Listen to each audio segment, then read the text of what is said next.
Stephen Pearl. One of the best. One of the best right there.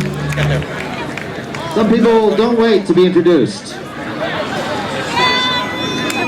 Speaking of ADD, our next performer. He was on The Tonight Show with Johnny Carson, The Tonight Show with Jimmy Fallon. You might have seen him in Revenge of the Nerds 2. His one suck. Would you welcome Barry Sobel?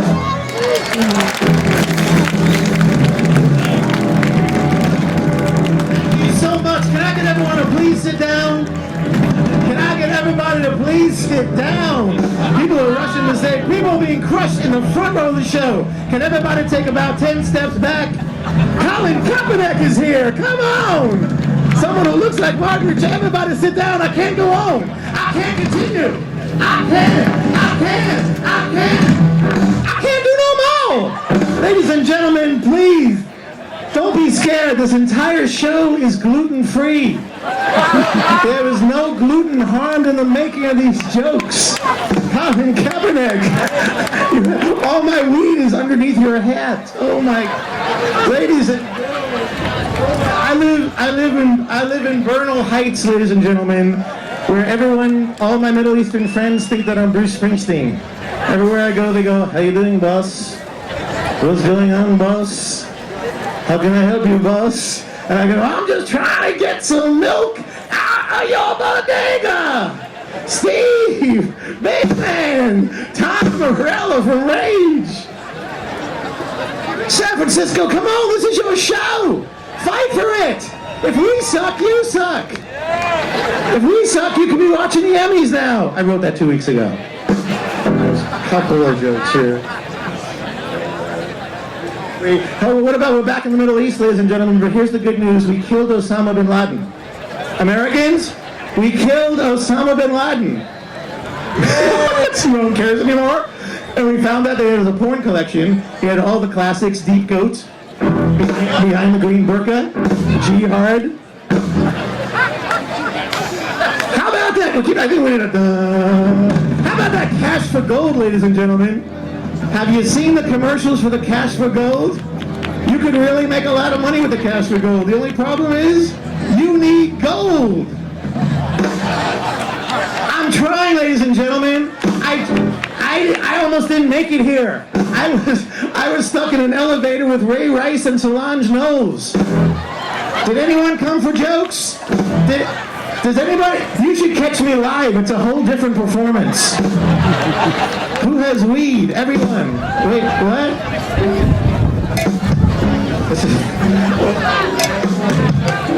Oh my God, this is like masturbating with sandpaper, ladies and gentlemen. Oh yes. Shazvat.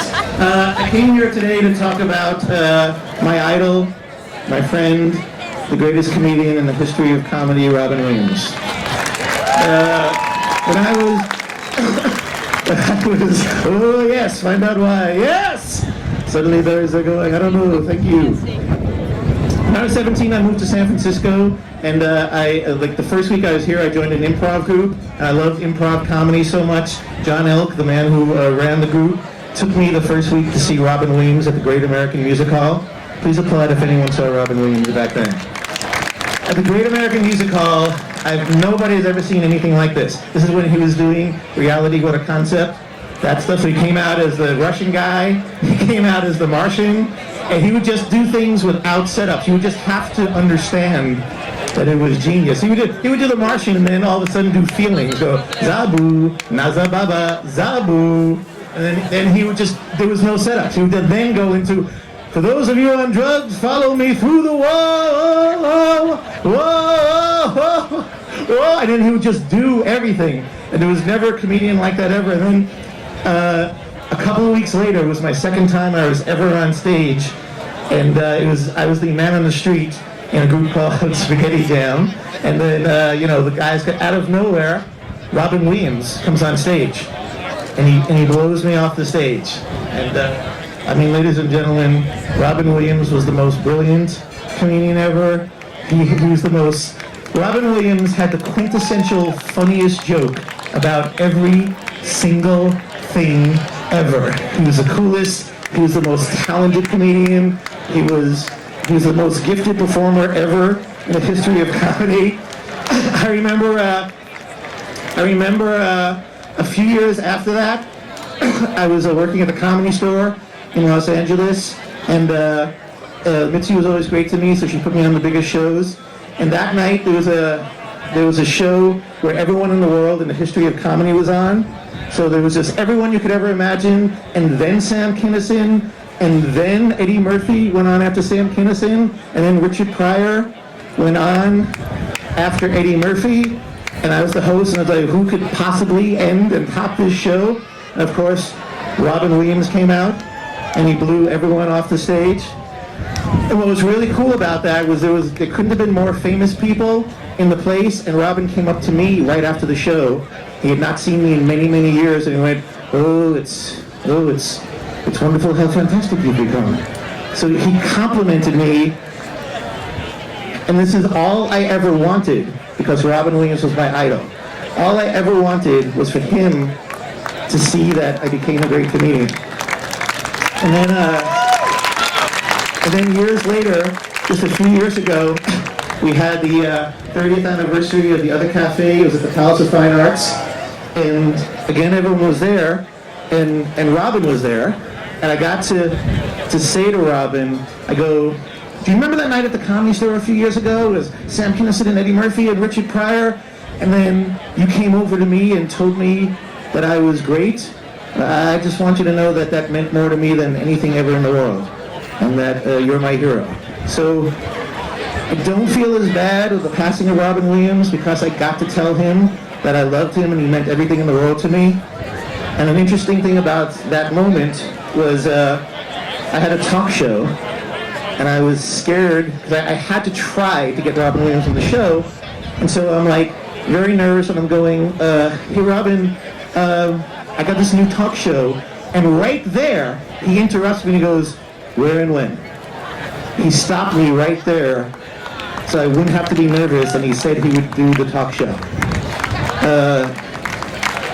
Robin Williams was like this whole comedy day, every time I've been at comedy day, it was like whether or not Robin Williams came here was all that mattered. Like everyone in comedy doesn't matter compared to Robin Williams. Robin Williams, he's just, I mean, I just want to say, San Francisco, we were lucky. I just want to mention one more thing, that when I was a kid, we were in this other group called Papaya Juice. It was at the Holy City Zoo, which was a 60-seat place. Do you remember the Holy City Zoo? When Robin Williams would show up, coming up from Mork and Mindy or Moscow on the Hudson, or one of the movies he was doing, when he would show up, there was no internet.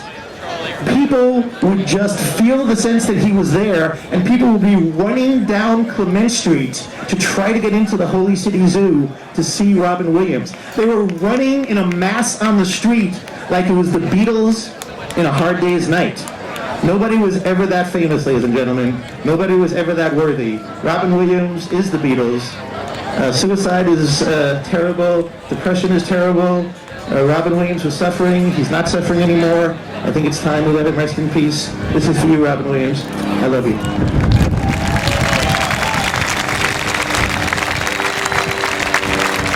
Thank you, Comedy.